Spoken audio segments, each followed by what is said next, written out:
আজ বৃহস্পতিবার।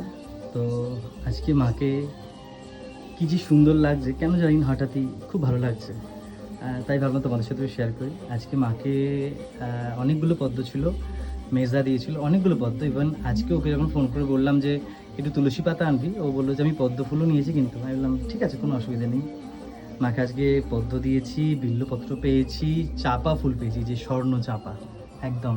শুধু মায়ের জন্য নয়, আমি কিন্তু ভগবানদের জন্য রেখেছি। আর আজকে প্রসাদে দিয়েছিলাম একটু মিষ্টি আর একটু ফল। যেহেতু এখন একটু গরম, তো প্রতিদিন একটু ফল খাওয়া খুব ভালো, আর তার সঙ্গে একটু আধটু মিষ্টি, ঠিক আছে। আর তার সঙ্গে এই যে আমার রাধা মাধব, একদম আজকে মাধবকেও দিয়েছি আমি পদ্ম, এই যে চরণেও দিয়েছি পদ্ম, আর ওনাদেরকেও দিয়েছি মিষ্টি আর ফল। আর সঙ্গে রাধিকার হাতের পদ্মটা একটু ঘুরে গেছে, কারণ ডাঁটিটা একটু বড় হয়েছে, একটু ছোটো করলে ভালো হতো। আর এই দেখো, রাধিকাকেও দিয়েছি স্বর্ণচাপা এবং আমার মাধবকেও দিয়েছি স্বর্ণচাপা। আর এই বেলফুলটা আজকে আমাদের কাছে প্রথম ফুটে যেতে চেয়েছে, মাধবকে দিয়েছি, আবার পরে যখন ফুটবে তখন অবশ্যই আমি মাকেও দেবো। তো সবাই বৃহস্পতিবার খুব ভালো কাটুক, লক্ষ্মীবারে সকলের খুব সুন্দর করে কাটুক, সবাই ভালো থেকো, সুস্থ থেকো।